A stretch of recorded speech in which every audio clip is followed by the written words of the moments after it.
colleagues, members of the media, we're here to re-engage, to amplify voices that citizens must listen to before they can make informed choices. Democracy is about information. Without it, there can be no decision making. Many people claim that DOI has an ideology and they attribute that ideology to many countries in the world. And they attribute success or failure to DOI based on their notions. We met in Basse to begin a new journey, a journey that started many decades ago, but fundamentally with one objective: eradicating poverty, tyranny, and degradation in our homeland. And we made mutual commitment that unless that poverty is eradicated, that degradation, that tyranny, no matter how many seats we occupy in the National Assembly or even the highest office in the land, we would have failed in our quest. Those who continue to claim that the journey taking this long is not worth taking would definitely have to reconsider their view. If they do accept that poverty still remains, degradation still remains, lack of ownership of power still remains, then we will conclude that we are yet to reach our destination. And that is why we are before you today. Ideology, study of ideas, is not what anybody who truly understands the science of society would attribute to this or that group. Society embodies facts.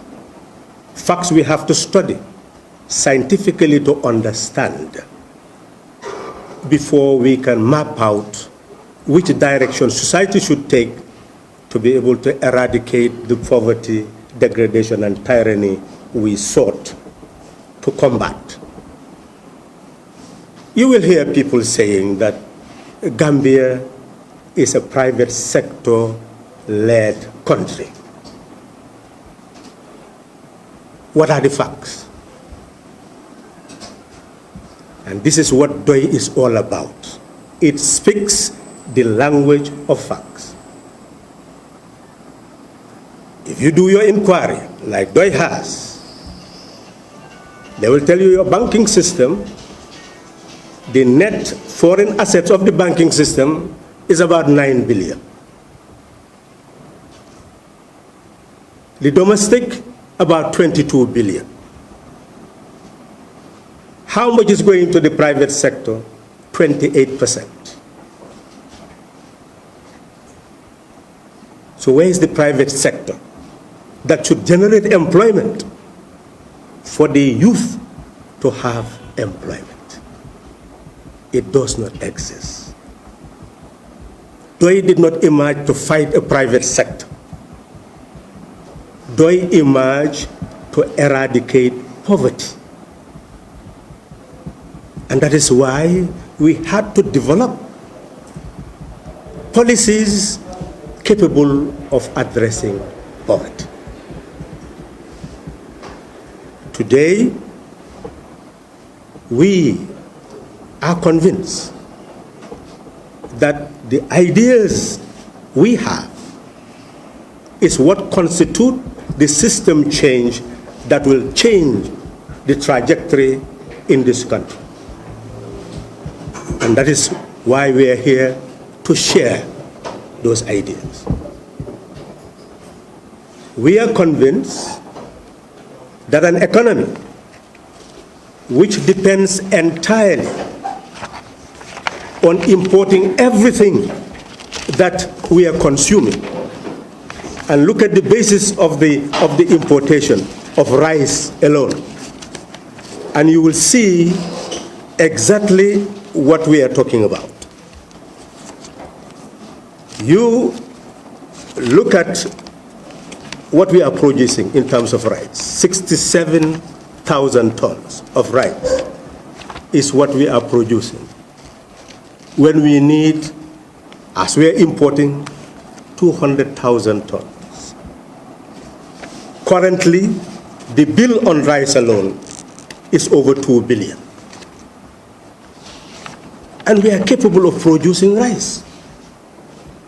It means that if we produce the rice that we are importing, we'll be putting 2 billion annually in the hands of our producers. This is the fact. But how do we enhance that production? That is the fundamental question of system.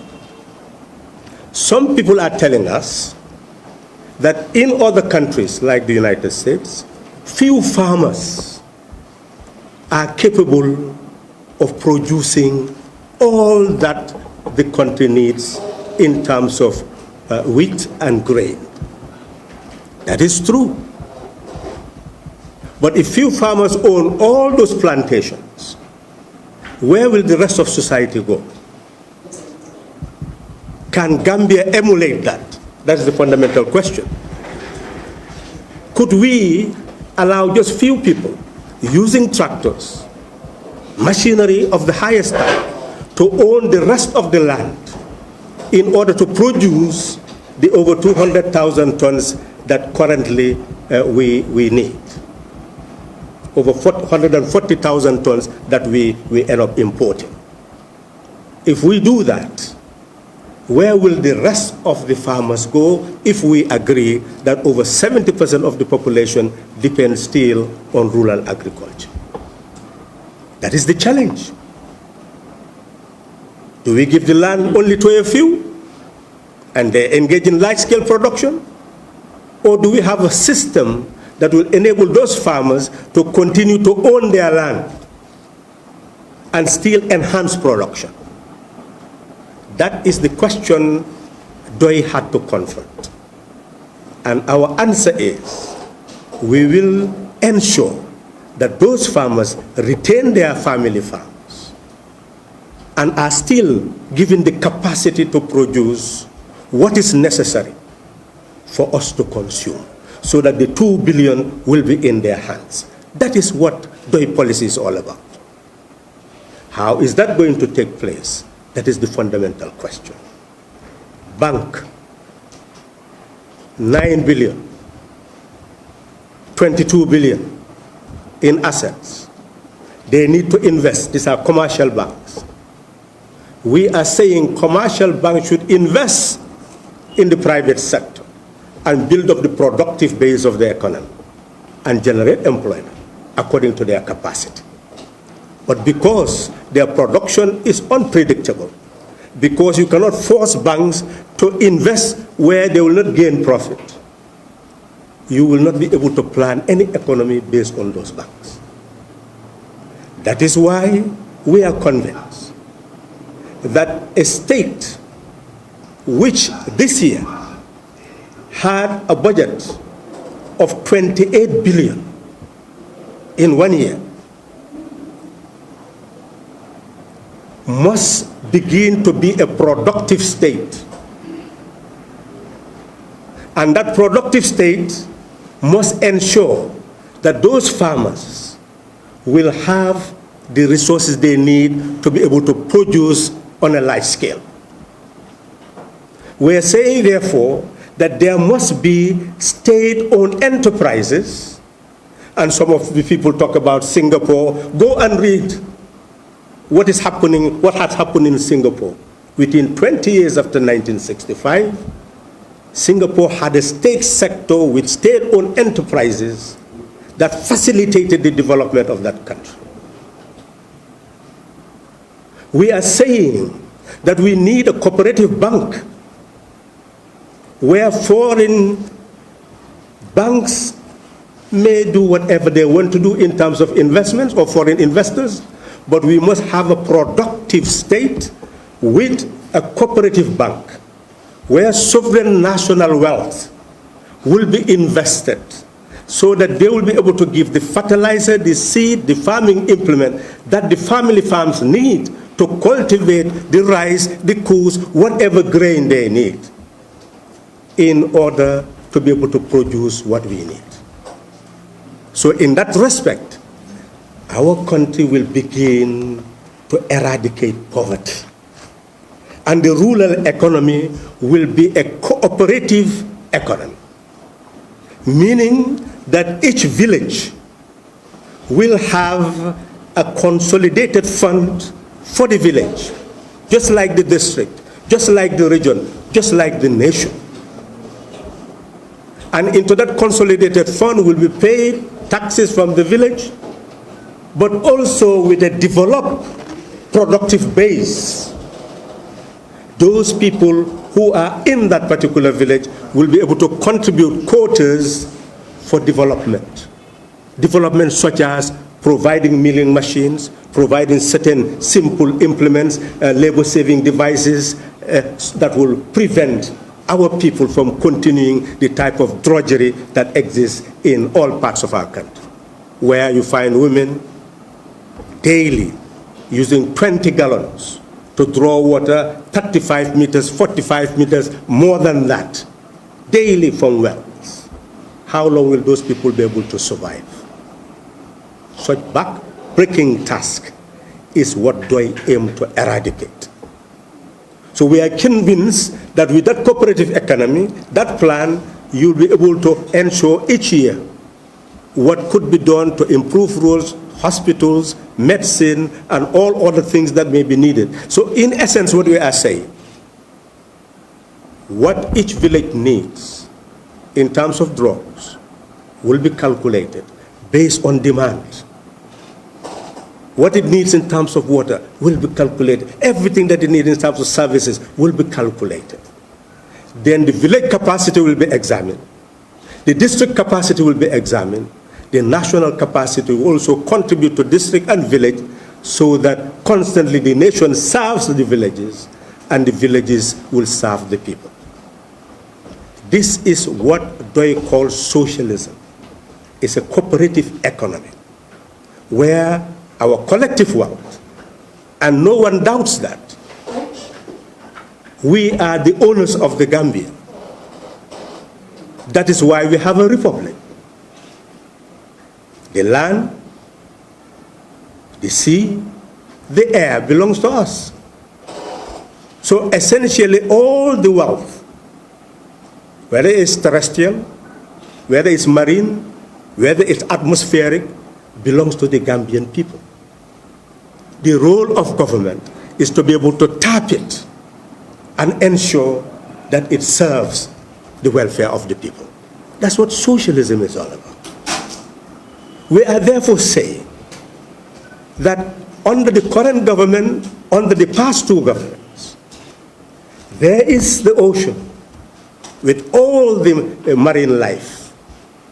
But what they have been doing is granting license to few companies to fish and take all the fisheries products away to process it and then send it back to our homeland. We become the consumers. We are saying that that system cannot sustain development.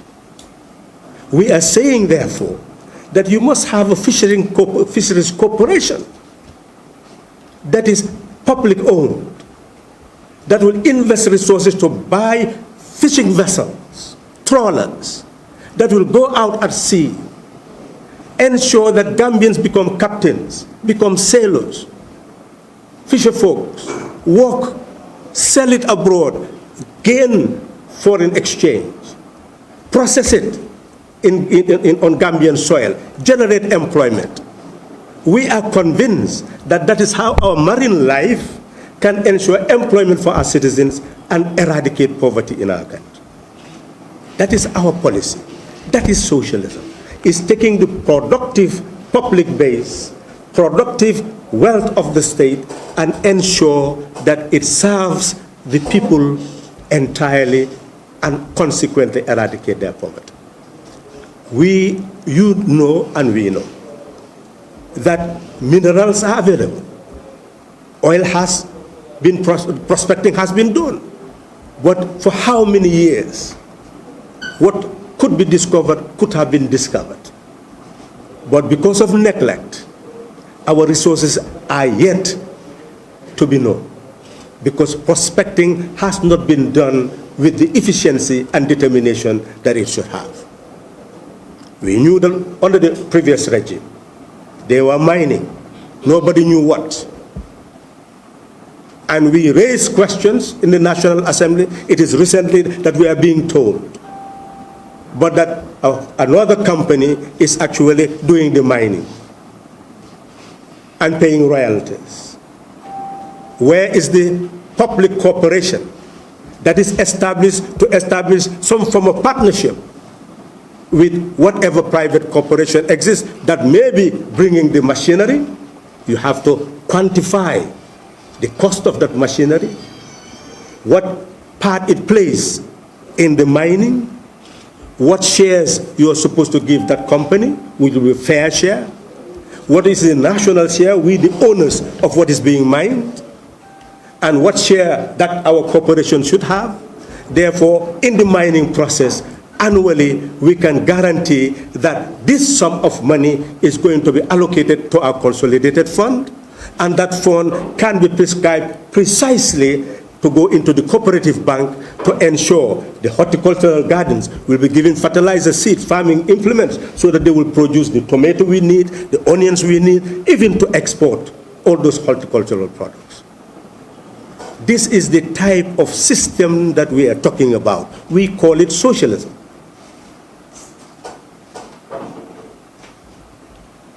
We are importing tomato paste when we can produce it. We are importing milk when we can produce it.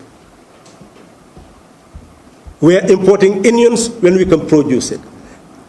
Most of the products we are importing, we can produce.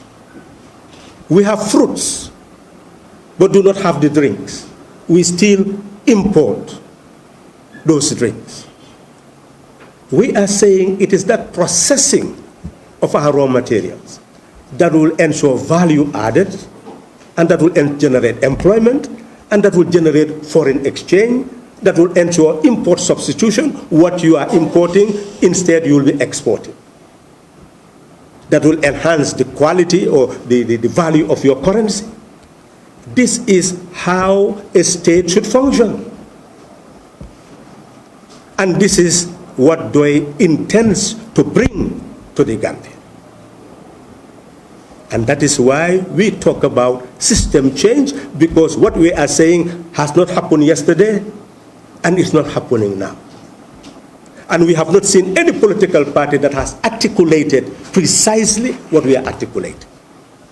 And that is why the agenda that we have is the agenda that we are promoting to be the agenda that can eradicate the poverty of our people and enhance our development. In this respect, we have made commitment to the villages. And those commitments, I do not need to repeat, because we will hand over the documents to you for sharing. And we will be using these documents everywhere so that people will know exactly what we are promising the Gambian people.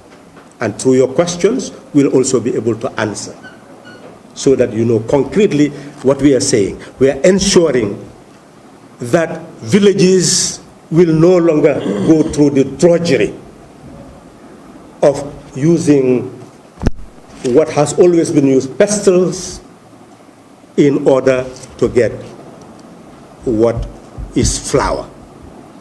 We'll ensure that all the villages will have labor-saving devices to eradicate the suffering of our people. Clean drinking water to eradicate the suffering of our people. Proper health centers to eradicate the suffering of our people. You can question us how we are going to do that.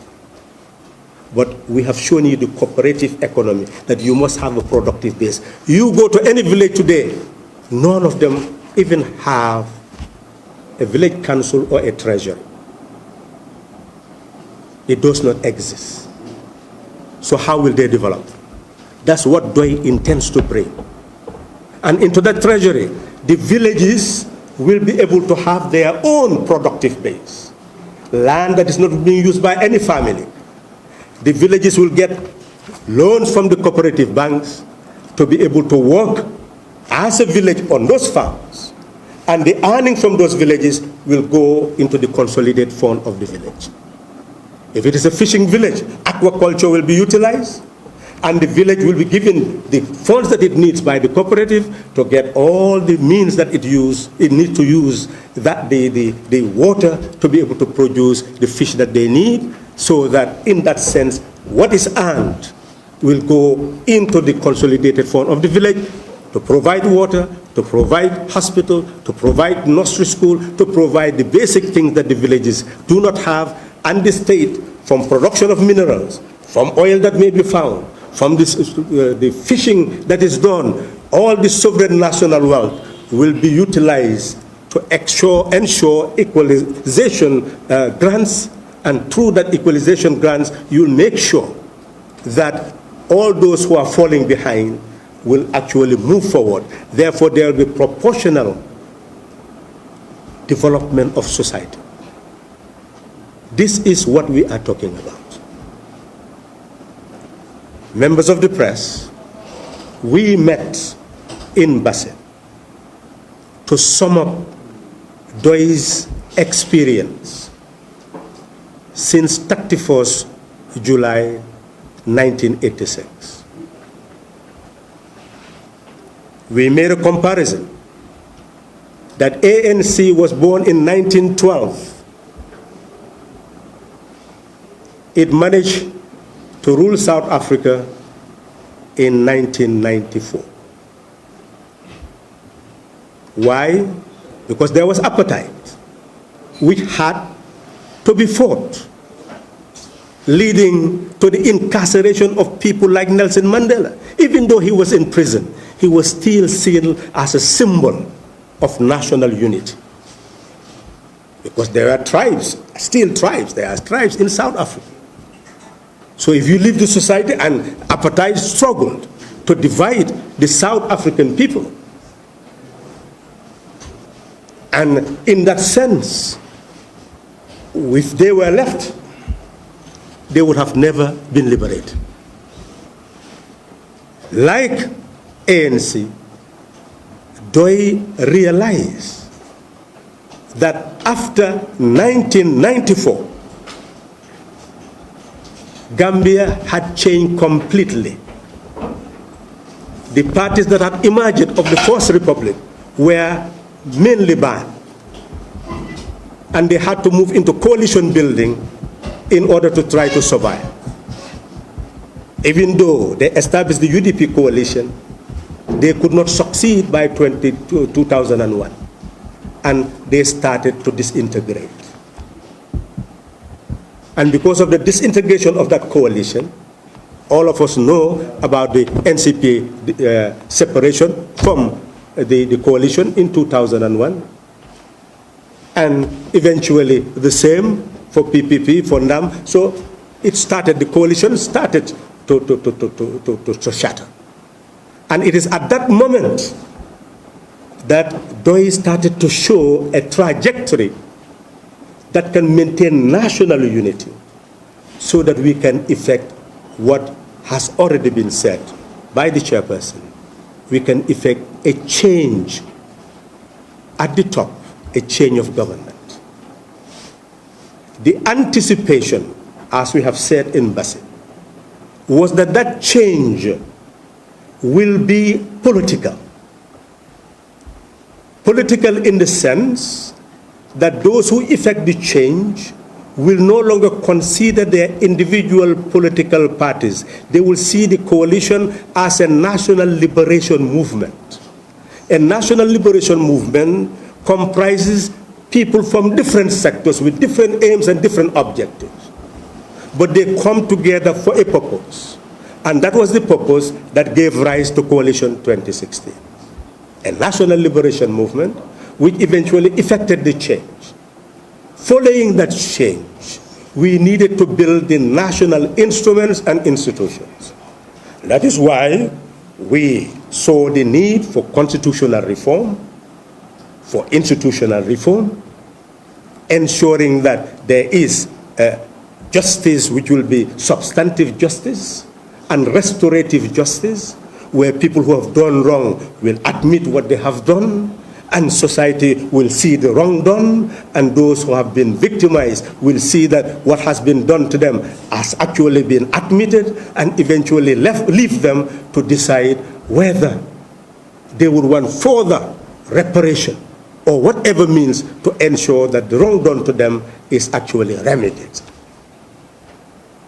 The conviction was that within a period of 3 years, that task would have been accomplished.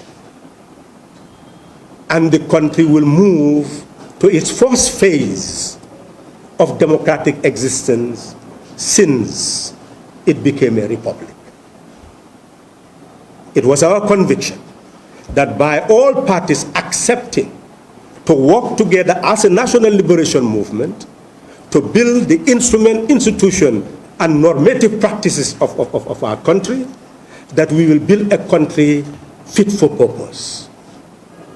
And the Gambian people will become a conscious people who can never again be subjected to inducement or intimidation.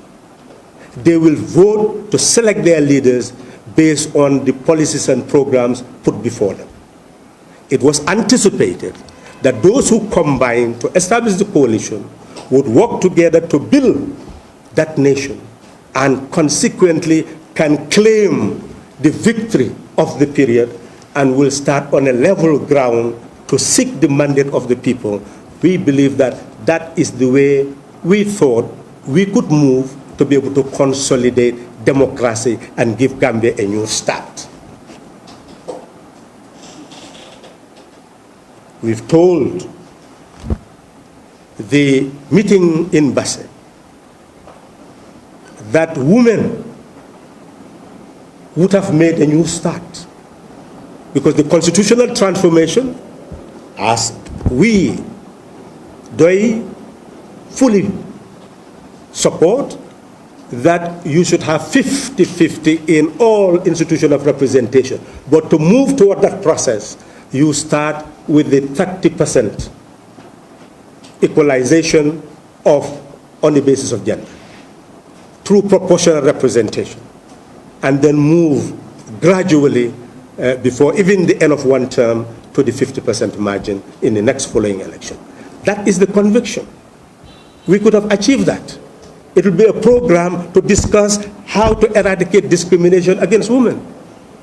We've told the Congress that today, you go into the countryside, you find women who have difficulty in delivery, dying because of lack of facilities. Could we say that women are treated equally in the country? You find this woman pounding, you find it drawing water, the drudgery. Could you say that those women are being given fair treatment? We see the suffering of our people, but we ignore it and use statistics to show that progress is being made. We must look at the poverty, over 48%, the poverty, in order to reflect on what to do. We cannot talk about development as long as that poverty exists. We cannot continue to measure development because an arch has been built, a bridge has been built. That is not the way to measure development. The way you measure development is eradicating the poverty of our people. Yes, all other infrastructural development is important, but the most important form of development is providing that social security to our people. That is why the women in Basse made a commitment that we will move to consolidate our institutions, the women movement, and build it into a movement for system change, so that the economic base will change, the social base will change, the civil base will change, the cultural base will change, the ecological base will change, international relation will change. That is what we talk about when we talk about system change. The same with the youth. We indicate that if you are under 18, you are considered a child. If you are above 18, you can get a voter's card at 18. But until you reach 21, you cannot stand for election. So we can talk to that youth to prepare for leadership. But you cannot say that the youth between 18 and 21 could be a councillor or could be a National Assembly member. One must help that youth to fully understand the role of the National Assembly, understand the role of the council, understand the role of the executive, the role of those who represent us, and prepare to learn, to gain leadership qualities in order to prepare oneself to assume responsibility of the state. Because all of us are sovereign, we all have a right to stand for election, have a right to vote. Some will become representatives, all will not become representatives, but they are the makers of representatives. So that is the lesson that should be taught in our school system. As the person assumes the right to vote, that person will know exactly how to vote. At the age of 21, if the person has the competence, seek the mandate to be a councillor, seek the mandate to be a National Assembly member.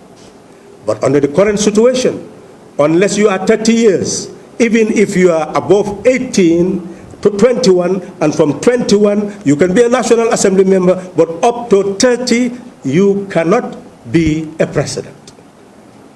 So even though the person can say, yes, I'm a youth, I can lead a society, but because of that age bracket, that person will not be able to be a president of a republic, which means that from 21 to 29, the person must work very hard to prepare oneself for leadership.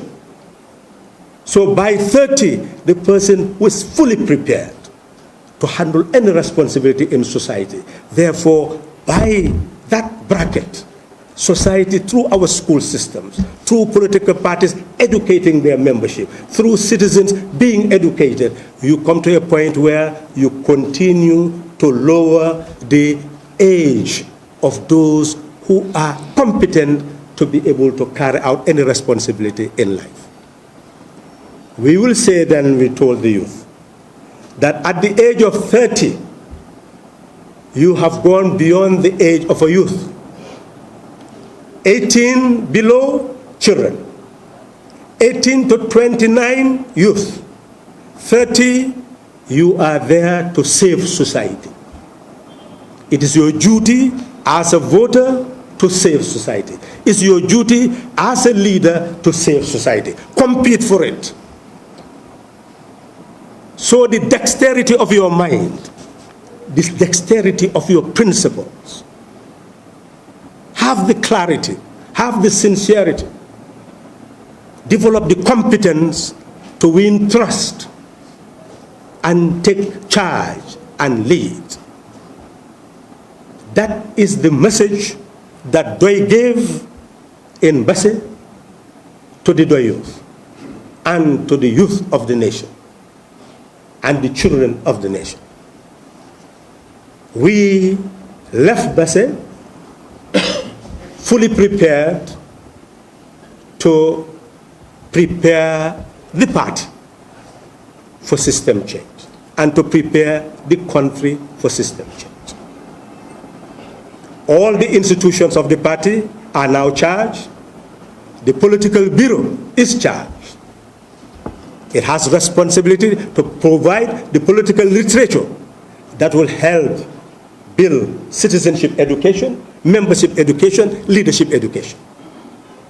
We have prepared the documents as a start, and we'll be producing the party magazine called Gonga, which is Truth, and all this information will be there embedded for general circulation, not only to the party membership, but anybody who is interested in gaining clarity as to how to change this country so that it serves the interests of the people. The Political Bureau will continue to build a library where people can come and seek information. It will conduct research continuously to give correct information to the population. The Information Bureau is building its base to serve as the organ that will be responsible for the actual production of Gonga and information dissemination. And will be amassing young people who are really interested in gathering information, in deciphering it, in transforming it into knowledge, in transforming it into a way of life, so that the information we receive will not just remain information for its sake. It will be digested information into knowledge that can guide practice so that we will change the destiny of the land. So that whole policy of IKC, information into knowledge, knowledge into culture, way of life, will be the principal directing policy of the Information Bureau. We have ensured that the Youth Bureau will be consolidated, activated, the same thing Women's Bureau, so Organizing Bureau, all the organs will give you the information, you will read it for yourself, you will have questions, and will be able to answer it at a subsequent press conference, so that constantly we feed you with what we are doing, and you can question everything that we promise to see whether what we are saying is actually the thing that goes with our practice. We are therefore ready as a party to start the new journey towards system change. Our institutions are to operate immediately. A registration of all youth in the party will be consolidated, and all new members who may wish to join the party. The same thing with the Women's Bureau. All the institutions are now charged. Their committees are set up in all the regions. They'll be working with those committees, and the bureaus in all the regions will be open with their coordinators, so that the groundwork at the village level will continue to be enhanced. And we are convinced that as partners in the development process, our colleagues in the opposition, our colleagues who are also, I call them opposition at the moment, because you can see the trend in all the parties now. Each is preparing itself for one way or the other. None is classifying itself as a ruling party.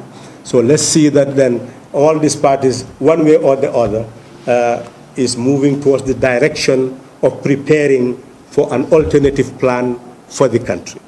So we are calling on all those who have an alternative plan, and all those who want to be independent executives, because currently we have an independent executive that has actually expressed its interest in staying. So you can have independent executive. Whether independent executive or party representative, we are calling on all to be ready for a new Gambia. A Gambia of debate, a Gambia of productive discourse, a Gambia of giving concrete solutions to concrete problems, a Gambia where political parties or the independent aspirants would be able to come and debate issues and leave the Gambian population to decide who should manage their affairs. That is the journey we have started. And we are calling on all to join us in that journey towards building a new citizen who will be able to bring about the new Gambia. as the person given the responsibility to convey the views of DOI, my concluding remark is simply this, that we cannot have a new Gambia without a new Gambia. If you demand for a new Gambia, ask yourself whether you are a new Gambian. If you are not a new Gambian, then you have no moral authority to demand for a new Gambia. That is the bottom line. Once we become a new Gambian, we will have a new Gambia. Who is that new Gambian? It is that Gambian who is conscious that he or she is an embodiment of the sovereignty of the land. It is that Gambian who is conscious that no other Gambian is embodied with a higher degree of sovereignty that he or she is embodied. It's a new Gambian who is conscious that he or she is equal in sovereignty with all other Gambians, irrespective of gender, irrespective of religion, irrespective of ethno-linguistic origin, irrespective of birth, irrespective of any other physical features in terms of certain differences in physical features, like somebody with eye problem, etc. We are saying that that conscious Gambian will be conscious of being part of a nation, united with everybody, and seeking to ensure that each lives for all and all lives for each. That is the Gambian who can bring about a new Gambia. We have said, and before the questions are asked, that what happened in 2016 should have prepared us for that new Gambia. But we have lost that battle. Emphasis, we have lost the battle. Because what we conceived in 2016 was a form of national liberation movement, 3-year term, when we met, and we continue to emphasize, if Halifa Sallah, who called the first meeting at Kairaba of presidential candidates, so that we can prepare the ground to have only one of us to be the presidential candidate for our coalition. If that Halifa Sallah had told those people, select me to be your presidential candidate, they would have left him there and there would have been no coalition. If anybody who responded to that invitation came and said that select me for 5 years and then I will also stay after the 5 years, Halifa Sallah would not have been left there sitting. And he doubts very seriously whether anybody would have been left there sitting. And there would not have been any coalition, and there would have been still Jammeh's administration in the Gambia. So we developed a tactic, and that should be heard loud and clear, a tactic so that we can unite. And those who disagree with that tactic then should not claim ownership of the change, because it is that tactic that brought about the change. Don't separate the change from the tactic. That is not honesty. The tactic was to ensure that none of us is interested in self-perpetuating rule. Therefore, we put it in an agreement that the person will be there for 3 years. Section 65 of the Constitution provides for the resignation of a president. It is wrong to say that the coalition partners did not know the Constitution, otherwise they would not have said 3 years. Read Section 65, or do you want me to read it for you? If you have any question, question it, and I'll bring the Constitution and read it for you. It says that any person who is president, that presidency will become vacant upon the resignation of the president or upon the death of the president. If a constitution says 5 years, if you die before the 5 years, will you still remain to be president? Constitution must provide for resignation, must provide for death, it must provide for vacancy.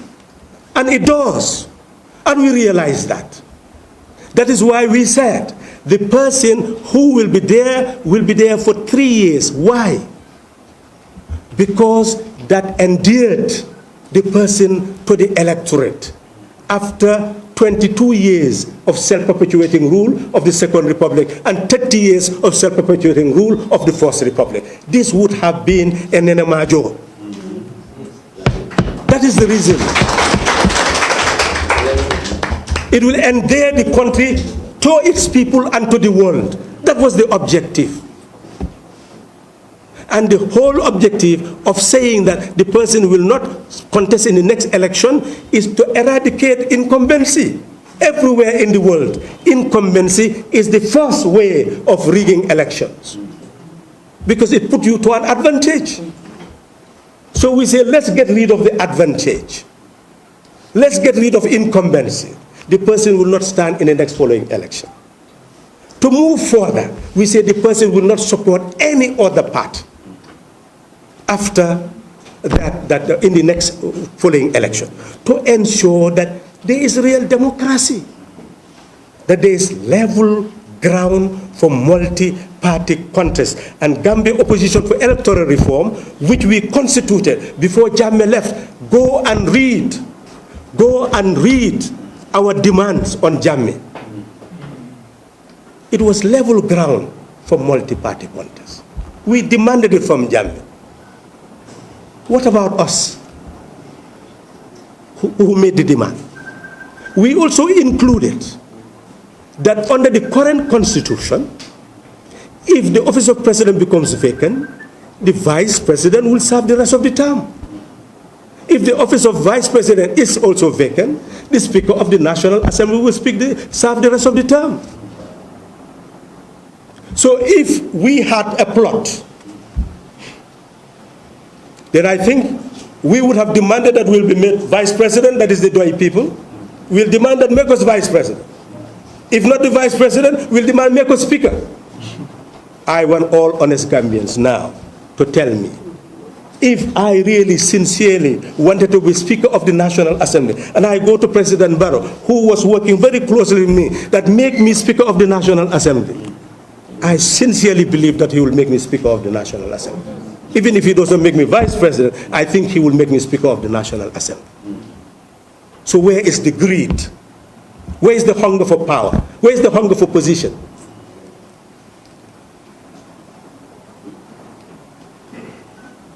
Everything was done with sincerity and unanimity. Unanimity. Not consensus. No dissent. My God. Where in the world have you ever seen that? That has never happened anywhere. That is why Gambia was endeared to the world. Gambia became an example of the world. So in essence, if now people are demanding from us that we should speak out, what do you want us to say? To speak with anger? When you, the people, who are now demanding that we should speak out, when the coalition was being dismantled, we said, let's work together in cabinet. Those can go to the National Assembly, all independent National Assembly members. Let's have an independent country. No party will emerge because we are on a level ground. After, let's all work together. But others said, no, they don't want parties to die. What did you say at that time? How did you vote? What was your position? Why didn't you claim at that time that this will dismantle the coalition, let's work together, this is what we voted for? Where? I dare not say where were you, otherwise you will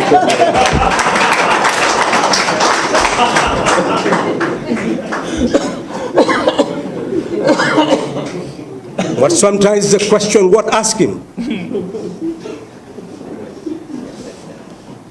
So you allow everything to be dismantled until you reach a situation now where even if you demand for the person to leave after 3 years, the vice president will serve the rest of the term. Is that what we fought for? So we are telling you that's not our agenda. We cannot speak on that. What we can speak on is our agenda was for President Barrow to serve 3 years. We are still telling President Barrow that is what is best for you. But if that President Barrow says, I want to serve the 5-year term of the Constitution, what can we do about that? So this is a moral issue, because constitutionally the provision is there to be 5 years, the provision is there to resign before 5 years. That's why we said the choice is his, not us. And people should not continue to demand that we should speak, because the next language we are going to use is to indict people, and you will feel we are angry when we are not. Now we want to be pacified. We want to be calm. We want to go back to our old selves. We don't want to continue to argue with people, insult people. We don't want to question people's integrity. UDP leaders, all these leaders, they have a right to be who they are. It's not our business. You are the ones who must choose leaders. People have their own personalities. They have their own ambitions. That's them. That's not our prerogative. What is important is tell us how you want to build a nation. It is different from ours. We argue. We debate. We show that ours is more profound. That's what we know about. And that is what we now stand for, and we are going to proceed on that trend.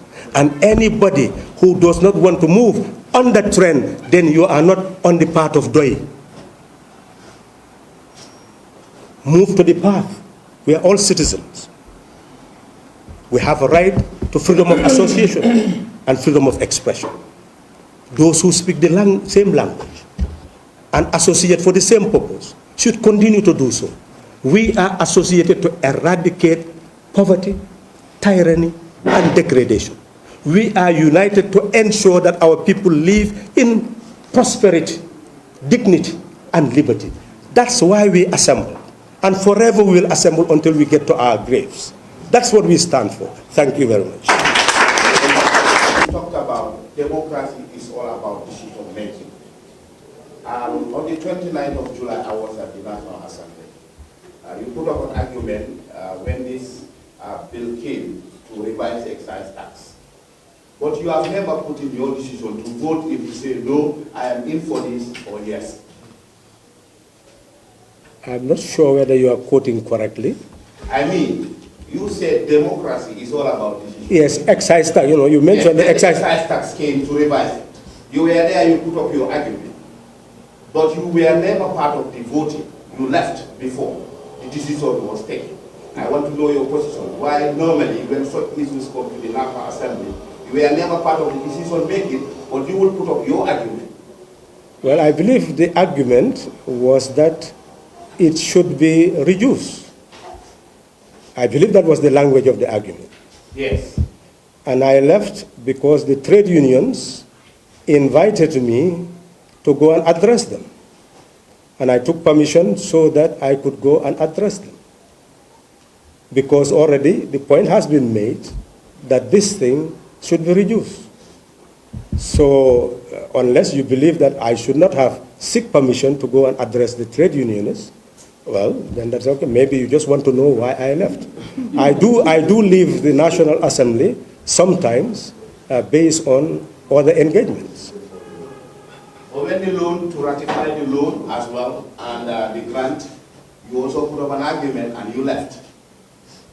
Well, this is what I'm trying to say, that you must understand that I leave, anytime you see me leave, there is a responsibility that I need to shoulder, which is a national responsibility.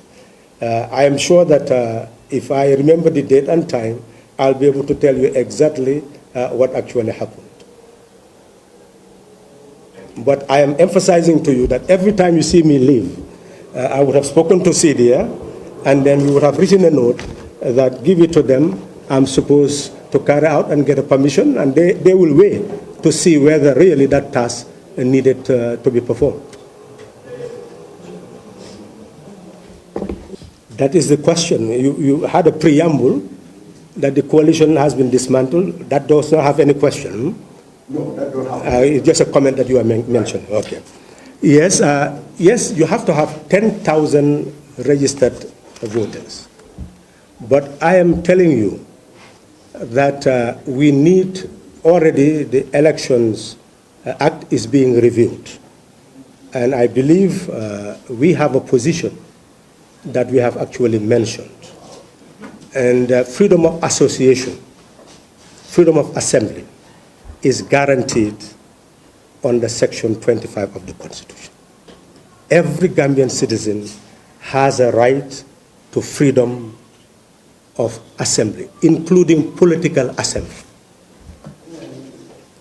So in our view, this right of the citizen should not in any way be tampered with. So any form of rule that weakens that right is really, to me, should be amended. Putting fees that are so exorbitant or numbers that are so exorbitant clearly, to me, would not be promoting democracy. So I am opposed to that. And I would urge you to read our own position, because at the Congress we issued a document and we'll issue it, a document on electoral reform, and we are showing our opposition to that. Okay, where is this, the president's political affiliation? Our current president, did he have a political party, or is he affiliated to our political party? Yeah, you see, the Constitution provided for the registration of political parties, and they are registered under the Elections Act. Before, you needed only 500 people to register a political party.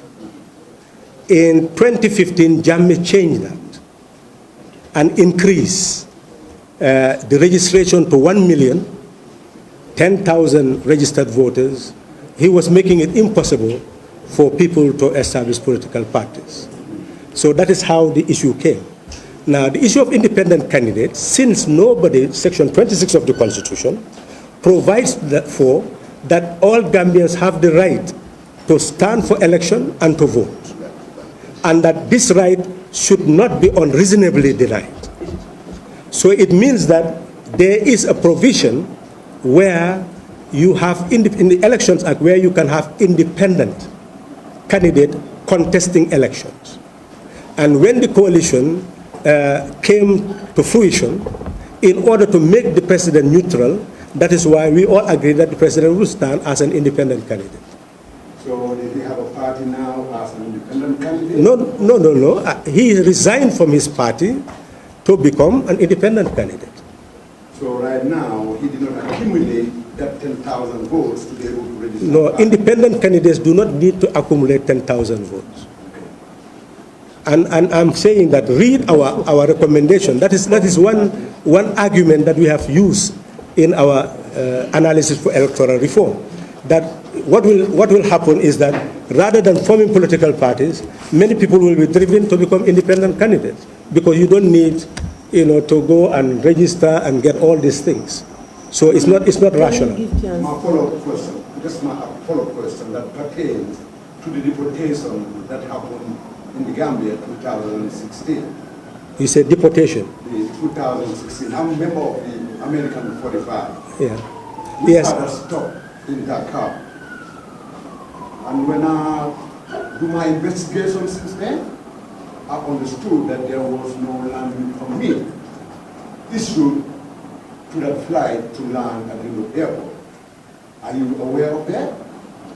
Well, you are asking me. National Assembly aware of that? Well, what you should do is to write to me and inform me of the information you've gathered.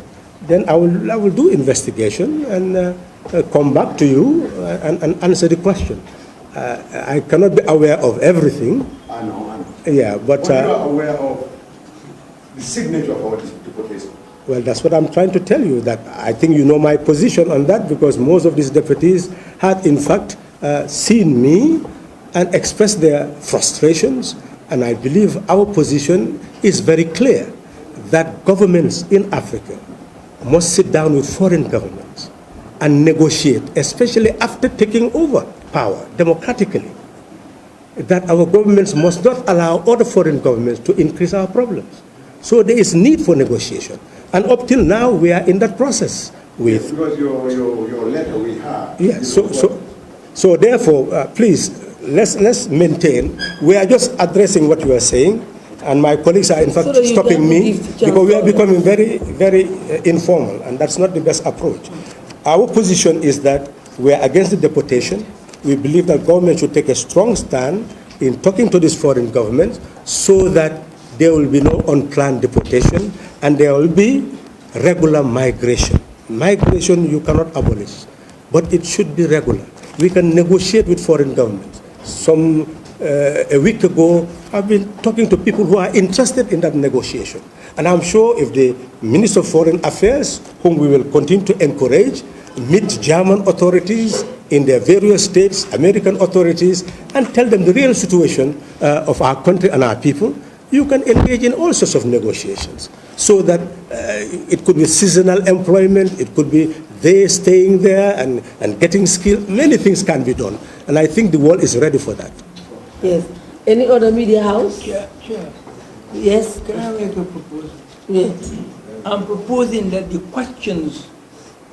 We have not read to know exactly what type of Gambia after Barrow's departure. I don't know, maybe if you have the idea, you can tell me. But we, at the moment, as DOI, we do not have any indication of what this program is all about. But the program we subscribe to is a program where President Barrow would leave after 3 years, but we would have injected in the Constitution. Section 65 would have been amended. It's not an entrance clause, where what was in the 1970 Constitution would have been imported into the Constitution. And clearly, we as opposition under Jammeh, what we call Gambia Opposition for Electoral Reform, we, under our demand, made that demand from Jammeh. And therefore, we would have expected that what will be in the Constitution is that after the office of President becomes vacant, within 90 days, you'll have election to the office of President. But in the absence of that, we don't know about some other people's agenda. That was our agenda. It has not happened. And we are saying with that agenda, it is the pioneering role would have to be President Barrow, because unless we want to overthrow a government, unless we want unconstitutional change of government, and I'm sure that we will not be a political party if we advocate for unconstitutional change of government. Go and read Section 60 of the Constitution. So in essence, we have to be a constitutional party, meaning we have to support constitutional means of government. We are saying, therefore, the 3 years is still in the hands of President Barrow. It's a question of moral integrity. He has constitutional powers to stay for 5 years. He has constitutional powers to resign before 5 years. So the bread and the knife is in his hands. What he does with it is left to him. And that's what we'll judge afterwards. That's our position. So, and you are digging boreholes, you are seeing streams. So in essence, the whole Nyanija area, we are told, is enough to feed the whole country in terms of rice production. So to us, the problem is not the productive force of the human being who should work. The problem is having the means to put that person to work. Fertilizers, seeds, farming implements. Building of causeways, finding different ways of working with nature to ensure that they reach the farms. Processing it afterwards. One woman who works with us came and said, I harvested 40 bags of rice using crude means. 40 bags. Can you imagine if you put power tillers and everything in the hands of that woman, what will actually happen? So in short then, we are saying cooperative banking must enable family farms to be able to have the seed, fertilizer, and farming implements they need to produce. And we must make sure that all sources of water would be harnessed to ensure horticultural gardening, agricultural gardening of all sorts. We have the capacity, the knowledge base is already there. People generally speak about issues that they have not researched on. We had to do research on all these issues. Look at the model that we are talking about. What makes it impossible to have a cooperative bank to ensure that the farmers have the farming implements they need? That's not impossible. We call it socialism. But some will say we are against socialism because this has happened in the Soviet, this has happened, so they quote other countries. Because we constantly become imitators, not knowing that model of development is model of development. There are cooperative models of development everywhere, including the United States. If you look at Roosevelt in 1933, utilized the New Deal as cooperative model of development. Even farmers were being subsidized so that they will produce less. Big farmers who were producing more, but they could not sell it because of a depression. It was not being bought. And prices started to fall. If the market is flooded, the prices will start to fall. To ensure that the prices do not fall, to wipe out the whole market, they start paying some farmers not to produce. They subsidize the farmers. Plus, cooperative venture is the state giving funds to people so that you facilitate production. The same thing with Singapore. The productive base of the state utilized to assist. The same thing with China. Different models. If you go to the Scandinavian countries, Sweden, Norway, Denmark, these are the models of development that you see everywhere. Some will tax the rich excessively so that they can maintain welfare system. So there has always been ways and means of eradicating poverty, because if you keep the people poor, they will rise up against you. So that is why no government anywhere in the world could ever survive without coming back and addressing the issue of poverty. And we are giving you the way to address it. And if you doubt it, well, tell us it's not workable. But we believe that the cooperative banking system must come to the service of our family farms in order to ensure that we harness our horticultural potential as well as other agricultural potential to ensure food self-sufficiency. That is our policy. And policy must be distinguished. So when you raise a question, you should raise a question about policy.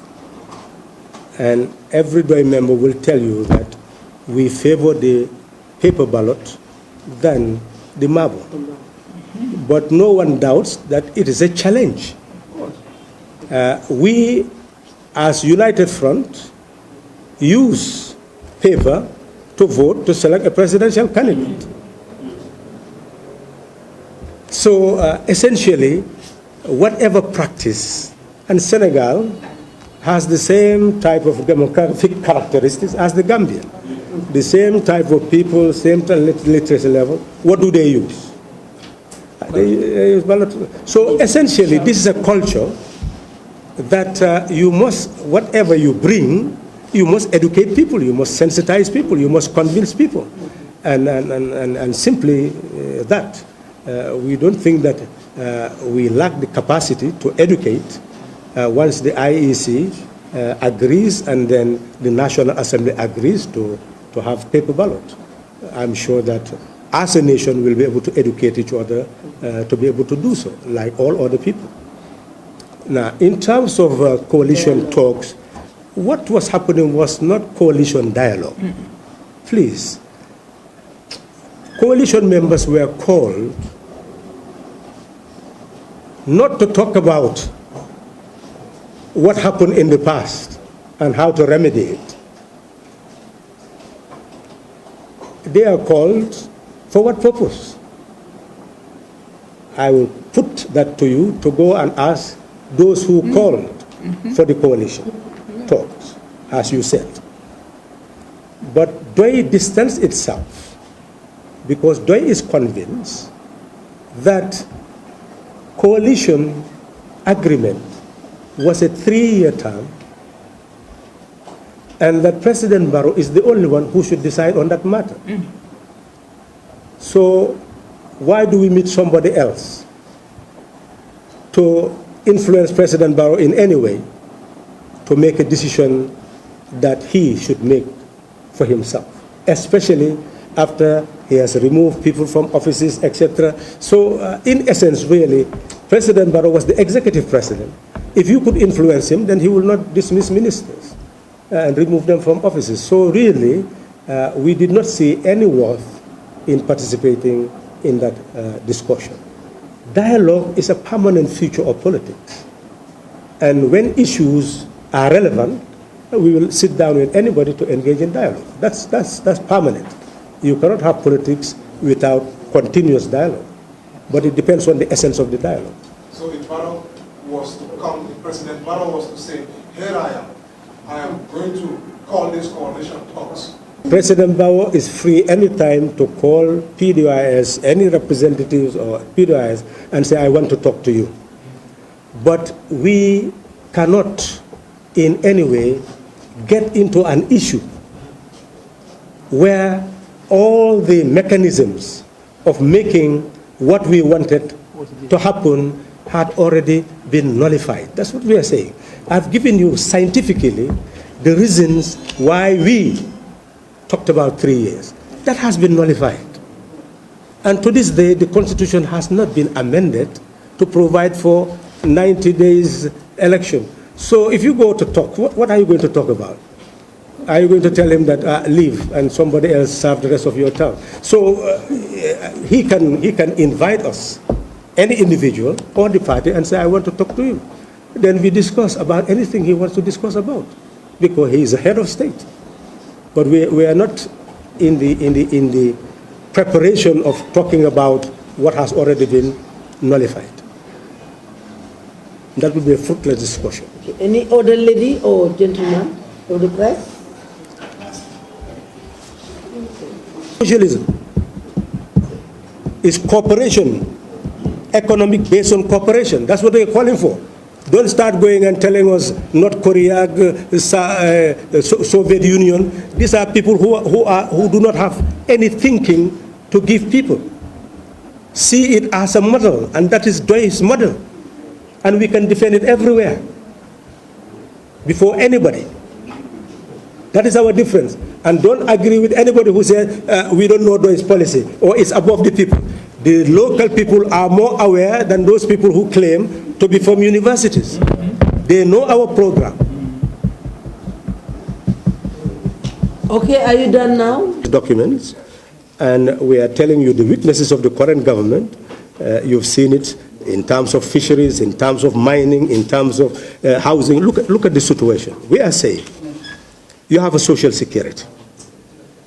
Social security, how many years? How many billions invested in that institution? But look at Banjul. Look at KMC. Look at the villages. What type of housing do we have? You go to Europe, UK, even councils have flats. What are they using to have the flats? Public money. We are saying public money is there. That institution, rather than going to build a hotel, should have been building, just go to Banjul, all the rotten, wherever you find rotten streets and compound. What stops you from engaging into contract with those people?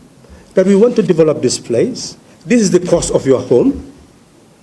Afterwards, we will exchange that in terms of apartments. What stops anybody from engaging in such developmental strategies? And wouldn't we change the whole complexion of our cities by simply ensuring that you have that type of institution with the resources that are necessary? All the workers who are working there, most of them do not have, they are renting. You could have built all this low-cost housing, and annually they will pay. Monthly they will pay. And they would have owned the apartments afterwards.